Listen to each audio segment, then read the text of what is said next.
All right, so we're going to get started with Sarah's presentation here. I just wanted to kind of briefly introduce Sarah before she comes up. She has her MA and PhD in Communication Studies at Arizona State University.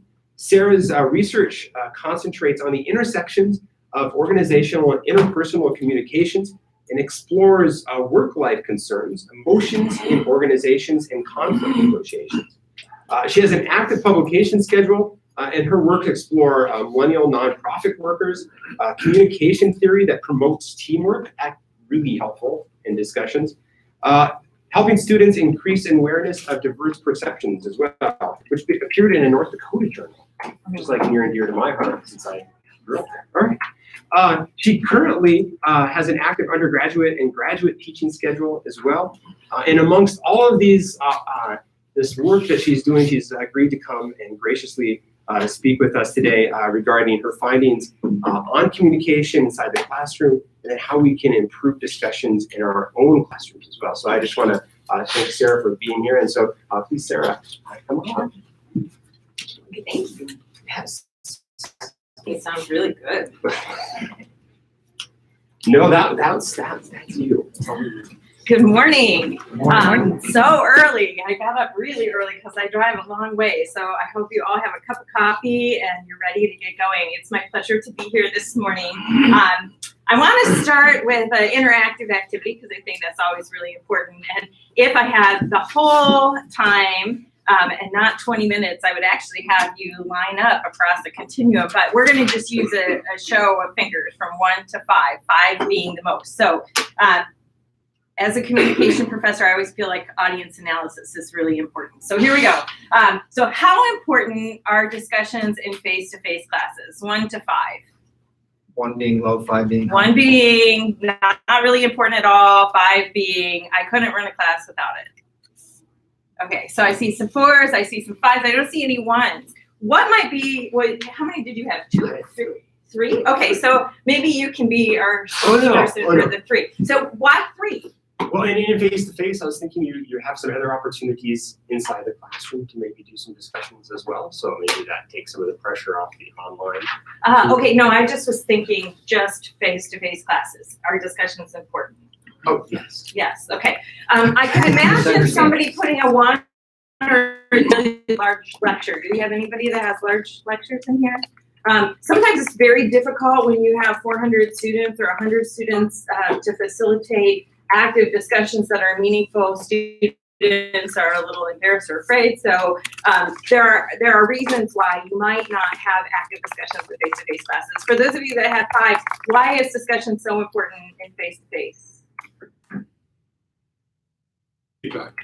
Just to get feedback from students? Well, it's a lot of feedback. It's not just verbal feedback. It's not verbal feedback, and you also get to see reaction of the crowd. Yeah. So you can start going and picking out other people. So you're talking my language, right? So we interact really nicely with all those nonverbal cues to tell us, yes, people are paying attention. It gives us feedback. We can get feedback from our students. We also can give our feedback to students, right? We can kind of course correct, and discussion allows us a nice forum to do that. All right, now just if it's all online, how important are discussions on online classes? I see some 5s, I see some 2s. Okay, for the smaller numbers, why is it not as important? Or what are some of the challenges maybe that you have? I think that it's kind of like sort of been, I think students are kind of over it.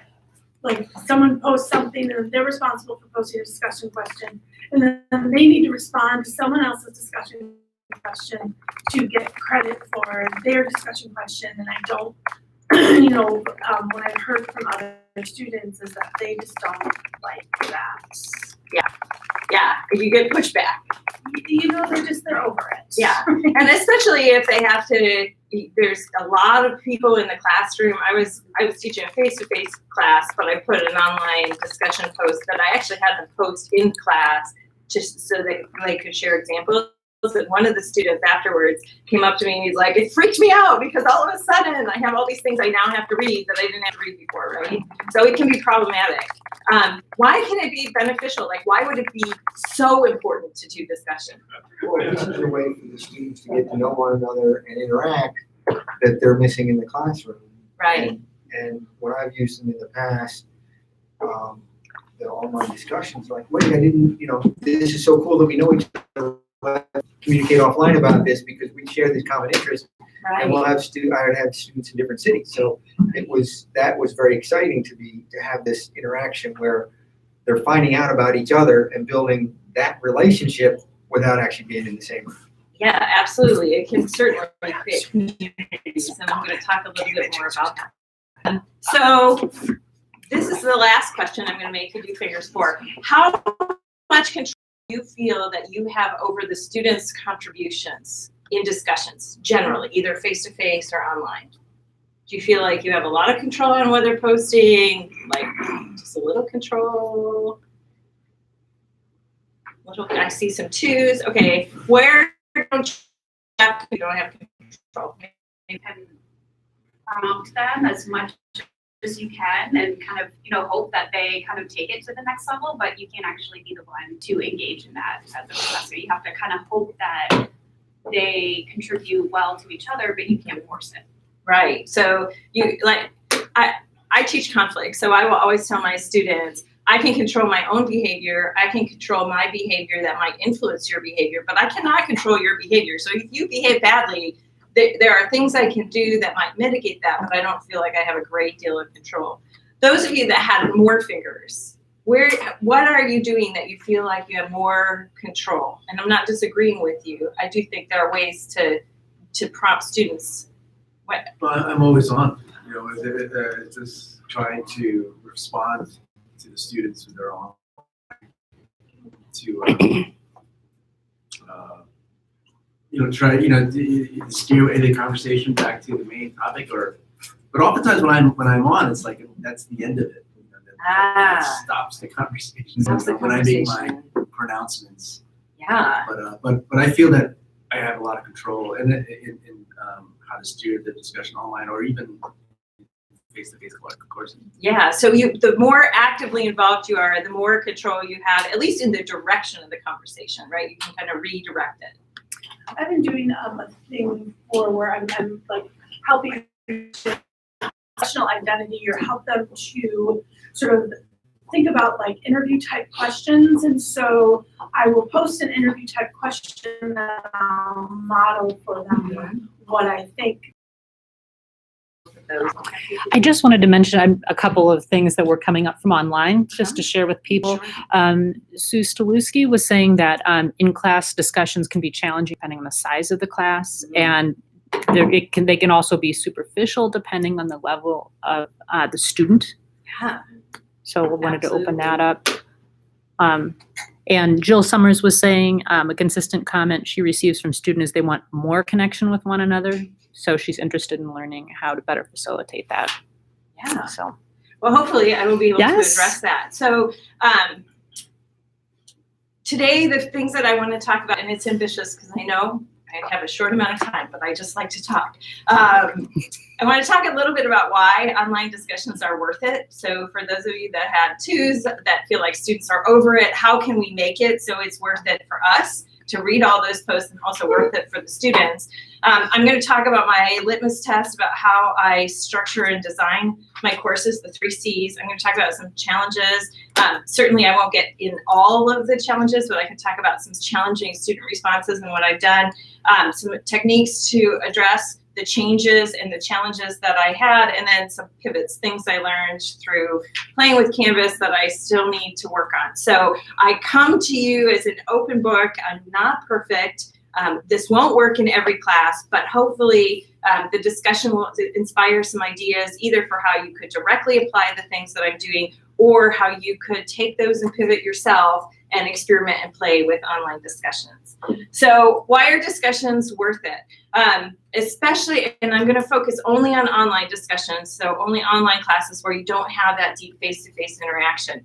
For me, I'm a better teacher when I have discussions, and in large part it's because I'm highly involved. So I do exactly what you do. I get on there, I spend a lot of time with them, and it allows me, I can see how they're thinking. And when they're not in front of me, I don't get those nonverbal cues. I don't know how long, if you can, there are metrics so you can see how long they're on a site or on a page, but you don't know if that's in the background and they're watching a TV show or if they're actually engaging, right?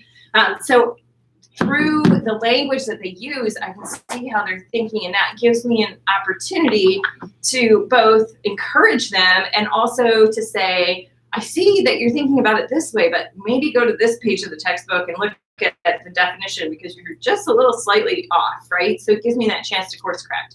It certainly enhances learning if you can do it well. So rather than passively listening, Seuss has done some research on the brain, and what he's found is that people who passively listen, there's like a little spark in the brain, right, when they do MRIs.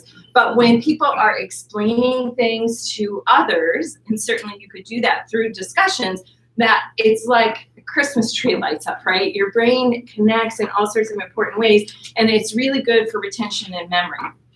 It's also good to create a sense of community. So maybe, as Bill said, maybe they meet online and then they have an opportunity to meet offline afterwards and they feel connected. There are lots of reasons why a sense of community, in terms of retention, in terms of class satisfaction, in terms of engaging more deeply with the material. And then finally, it gives them a chance to gain perspectives through other people. So one of the reasons I like teaching online is that I might have non-traditional adult learners paired with college students. And the class that I'm going to talk about today is my conflict class. And so the conflicts of the college students are things like, my mom wants me to get up early because, you know, I'm living at home and I'm on vacation because I usually teach over winter. And then the conflicts from the adults are like, I have this coworker that I have this really huge problem with.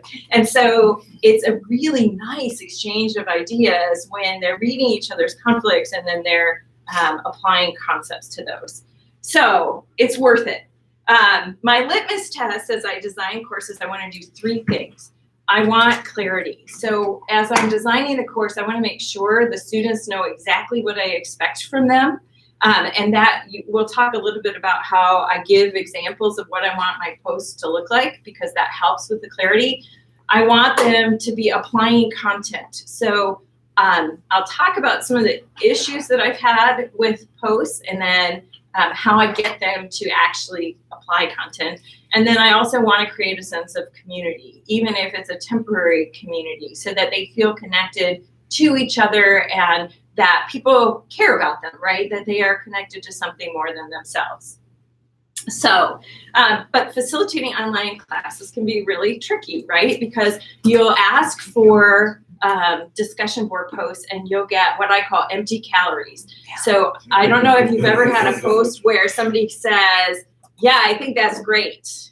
Mm-hmm. And that's the post, right? I disagree with you. And they don't explain why, right? Those are empty calories, right? They're really unsatisfying. So they meet the requirement of like putting something up, but it doesn't really say anything and it doesn't further contribute to the conversation. I also get marathon posts. I'm sure some of you have had these, right? You know, you're hoping for a paragraph and you get a page and a half. And that's not so bad if you have 5 students, but if you have 30 students, it can be really, really cumbersome, not only for you, but for the students, right?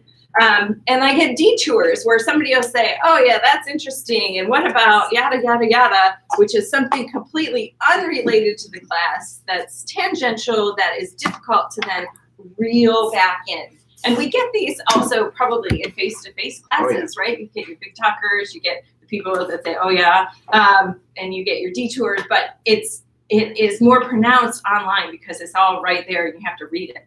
And then you get the duplications, right? So I don't know if you've ever said, okay, make sure that everybody in the thread has a response, and then somebody waits and do it till 11:58, and then they post a response to the first person in the thread who already has 3 responses because nobody wanted to read down all the way to the bottom, right? So you have duplication issues. And then you have what I call ghosting, which is a term that I had not heard about until about a year and a half ago. But apparently ghosting is when somebody just disappears. And online, that's really problematic, right? Because they signed up for this class, they're in the course shell, you can see them, but they're not there. And so how do you get those people involved? So what if we could try something new, right? What if we could build discussions where students had writing prompts for response posts? So not just for their initial post, but for the response post that would build on that post. What if students had to learn the class concepts through application of those response posts? We're grouped into smaller communities so that it could help them follow each other and it wasn't so cumbersome, and that they felt a truer sense of community because they were reading all of the posts from those small groups. And what if the post could then be connected to coursework to make it meaningful? So what I did in my conflict communication class is I start with a post where they have to build on content. So the first post asks them to describe a conflict, okay? And this conflict can be their own conflict, it can be a conflict they witness, it can be their conflict with pseudonyms.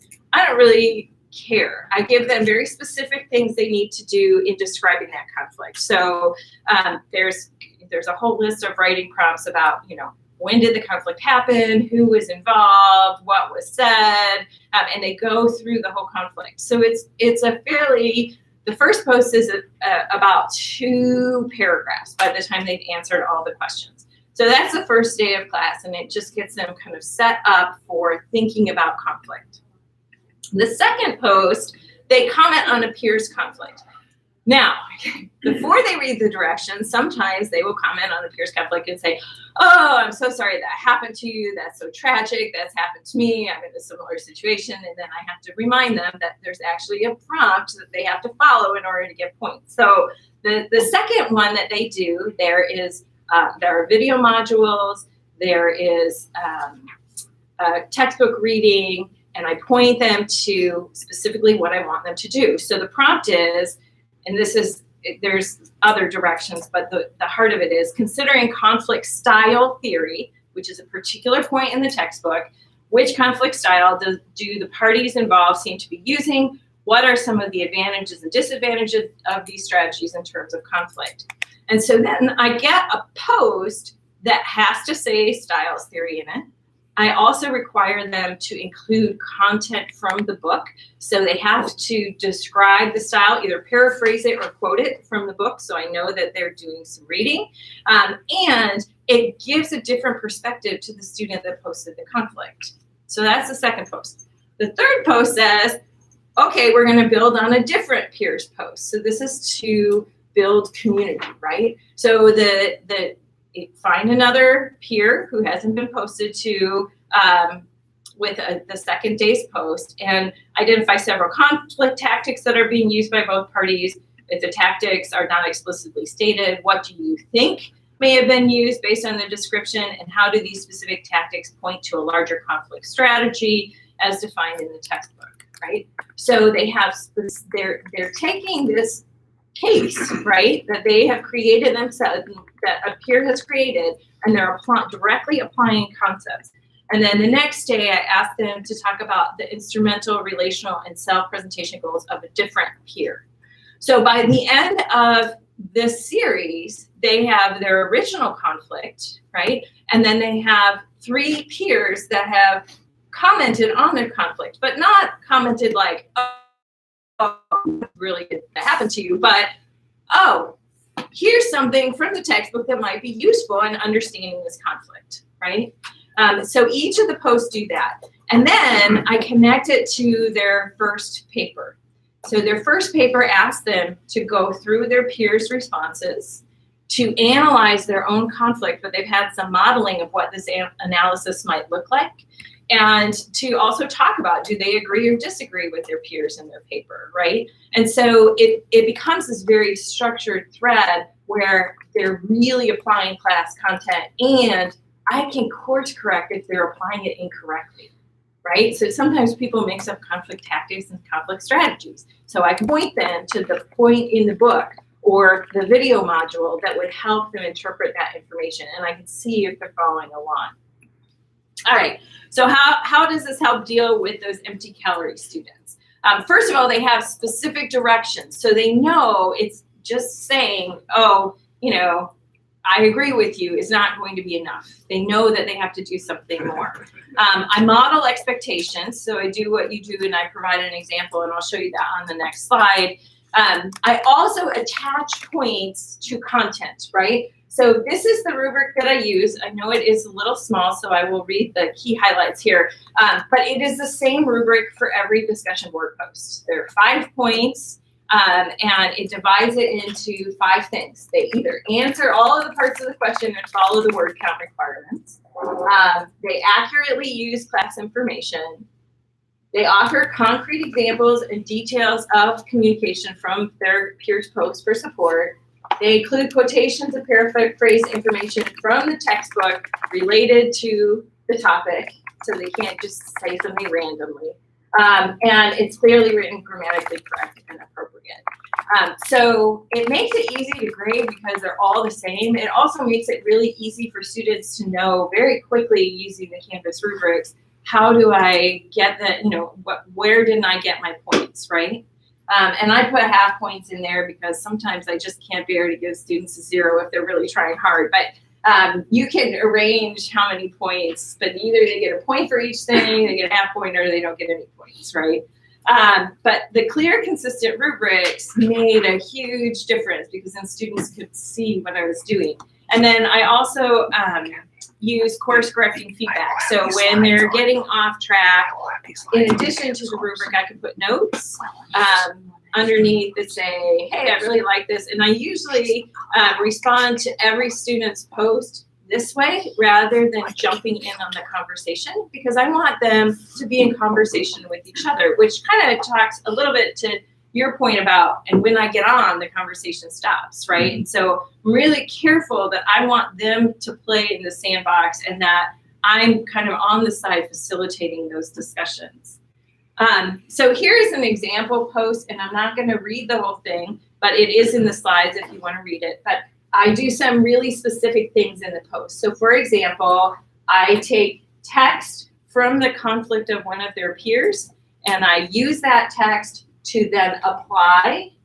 This is one on tactics, a stonewalling tactic. I include how to cite with the book, and I stay in the word count. So I do a lot of things in this example post so that they can start to see what my expectation is, and I give it to them before any of the posts are due, so they have that example. So it shows up in the modules, it shows up in my announcements, and then they have a pretty clear idea of what I'm looking for, right? I'm not looking for fluff, I'm looking for something really specific. Now, do you do this for each post? No, I do it for the first one, because and once then- they get the hang of it, Right, then it's off and running. you're training students, right? You're training them to respond the ways that you want them to respond. So once they get the hang of what they're supposed to do, they learn really quickly about, oh, this is going to get points and this is not going to get points. So what do I need to do? In terms of dealing with marathons, in every assignment, I will have something that says how many words I'm looking for. Sometimes students give me more, and then I very politely send them a note that says, you know, I love that you are engaged with this material and has so much to say. Unfortunately, everybody in the class, the other students, you're burdening them, making them read super long posts. I don't say they're burdening me, but I do say your peers don't necessarily appreciate it if they have to read your long posts. And you really shouldn't be doing more work than you have to. This is a winter class, it moves really fast, so they tend to appreciate that. And then I also tell them about, you know, to be fair, I need to grade the same amount of content from students. And so here are some reasons why I want you to keep it to the word count. And sometimes they'll email me and they'll be like, oh, I'm 10 words over. I don't really care about that, right? But I don't want it to be hundreds of words over. And so it allows me kind of to give them a margin, and they have clear expectations going into it. So it makes it easier for them to meet those expectations. Detours. I use the structure of Canvas a lot to my advantage, right? So it's easy for somebody to go off on tangents and to then back to big strings and lots of issues. So number one, the detours, if you have clear directions, that helps. But using smaller discussion groups makes a big difference. Oftentimes, I was even just talking to a peer the other day, and she said, oh, but I want everybody to hear everything on the discussion. Well, that operates with the assumption that they're going to read all of the discussion posts, right? So what I do is I put them into small learning communities to make it a real community for them, right? So 5 to 7 people, depending on how many posts they're building on, and then they stay with that group throughout the class, and it's much easier for them to then follow threads, because otherwise threads can get kind of messy, detours. And then I can also course correct, right? I can course correct individually with them. I can course correct with the whole group by putting something on that group or emailing those group members, or I can put something out to the whole class saying, here's some things that we need to focus on. Sarah, I've got a quick question. You said that you 5 to 7 students in each smaller group. How many students would be in the entire class? So I like to run the class with 25. Okay. I've had as many as 30, but that's to do a quality job. That's about all I can do in a winter with it turning around that fast, because they have 3 papers. Sure. So yeah. Thank you. Yeah. Dealing with detour, duplication, and ghosting, communicate early and often. That's not a big surprise. If you can get a hold of them, that helps. Using multiple communication channels, being persistent, and then consider making some exceptions. So especially with the communicating early and often and using multiple challenges and being persistent, when I have a student who I haven't heard from, I send out a lot of messages of concern. I noticed that you haven't been posting. I hope that everything is okay, right? One could assume that they're just lazy, right? But then that attribution does not lead to the type of behavior you want. So what kind of behavior do you want from students? If you come from a place of compassion where you're trying to get them up to speed and you want to involve them in the class, it allows them then to say, no, I am okay and I'm really committed, or this life thing happened. But in my experience of teaching, it's, yes, on occasion you will get one outlier of a student that just is really irresponsible and doesn't care. But most of the time their lives are very busy and complex, just like our lives are very busy and complex. And so I kind of give them the benefit of the doubt. And then I use a lot of different channels to communicate. So I might post something in a grade book. And then I also might send them an announcement through Canvas. And then I might change to email and send them something through email. I figure if I do my due diligence, it will pay off in the end. And then sometimes I get students that say, oh, I'm so sorry, I didn't communicate with you because this terrible life event happened. And then I could consider making some exceptions. If the goal is to get them to learn, then it might make more sense to make those exceptions, because if they don't do the discussion board post, they're probably not learning the content the way you want them to. So thinking about your policies in terms of fairness, how do you be fair to the students who do the things that you ask them to do on time, but still allow those students who are not doing those things to figure out your system for how you're having those discussion board posts can be really useful. Is my system perfect? No, I have problems, right? I spend a lot of time during that 2.5-week span on the computer trying to get students to do the things that I want. There are some things I would do to pivot, right? One of the issues that I have when I put those students into groups is usually I'll put them into groups just based on alphabetically, right? I take the first 7 and I put them into the group. If I do that too early before the class starts and people are adding and dropping, it messes up how many people are in the group. And so then sometimes I have really uneven groups, or I don't always have enough people in the groups, right? They don't always read directions. And I know you don't have that problem, right? But sometimes my students don't read directions. So I need to play with some different ways, and Canvas has some ways to do this, where I can do more video recordings to tell them, here's the things I want them to do, or even audio recordings. And I would love to run an experiment to see if it makes any difference if they get the audio versus. All groups with this. I haven't done a Canvas. And, you know, on D2L, I can tell whether or not they're actually participating. And I have a number of students who are doing the absolute minimum. And so I feel like I'm doing all this work to create a conversation, but they're not actually reading it. They're not even reading my posts. Right. Do you know what I mean? And so, but they're doing the absolute minimum to get some credit. And on D2L, I can at least say, look, you have to like at least act like you've read some posts. Canvas, we can't do that. Right. Which I don't know, is plus or minus. You can't really tell if they just click on it or they actually read it. So I struggle with that. I mean, the theory of conversation is great, but like it's almost like half the students in class are asleep. Right. So I did struggle with that, right? Because I was getting these empty posts or like minimal posts.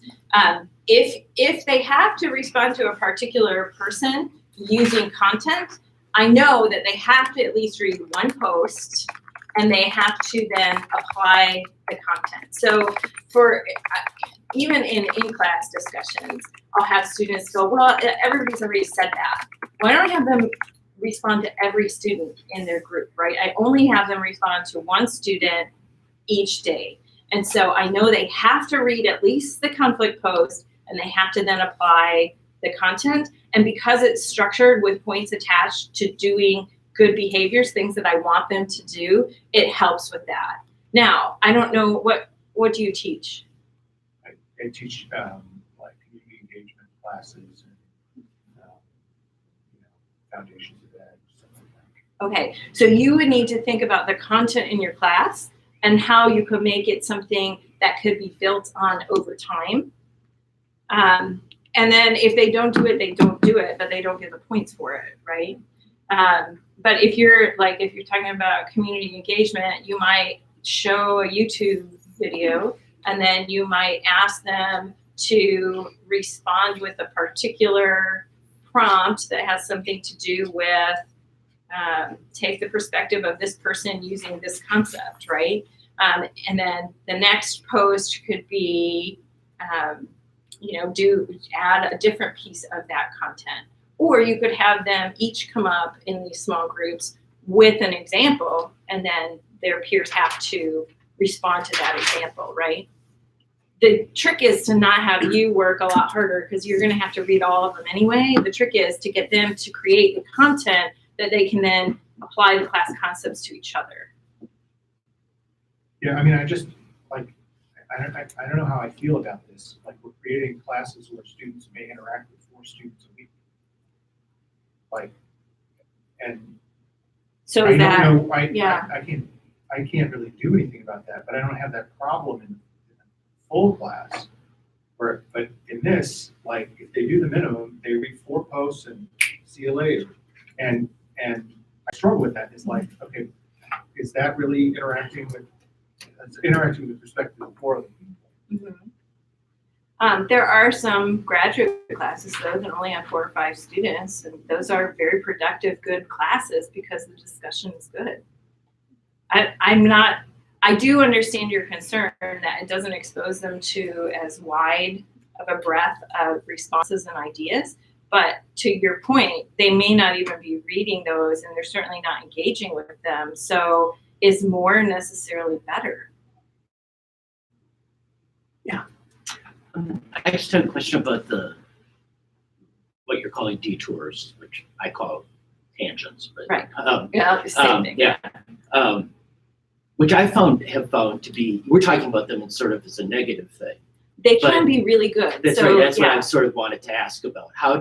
Because often I find that when students head off into those detours, that they're really engaged and they're thinking about it in different contexts and taking it in different ways, which is really cool. Right. So how do we, I was just sort of wondering, I guess my question is, how do we encourage that, or how do you encourage, without, I don't want to stop those detours, right? So I do it in a 2.5-week class because I don't know that I have time for that. Now, in a full semester class where you have chances for students to explore those detours, maybe that's about them creating the content, right? Maybe that's about them coming up with an interesting current event or something that they've connected to one of the readings, and then asking students to do something as response post based on the example they've created. And that's a way to follow that detour down the rabbit hole and see what happens with it. Certainly, if you have juniors and seniors or graduate students, you're going to want more of those detours than you are if you're trying to teach specific content and competence in, freshman, sophomore classes, right? And so, yes, those detours can be important. And I don't want to say, oh, these students their responses are not important. Sometimes when I'll get a detour, I'll end up incorporating it in a different way. Or if I had a whole semester, I might take that detour and refer back to it and do some different things with it, depending on the structure of the class, who you have in the class. Your audience becomes really important then. Thank you very much, Sarah, for those great answers and for the presentation as well.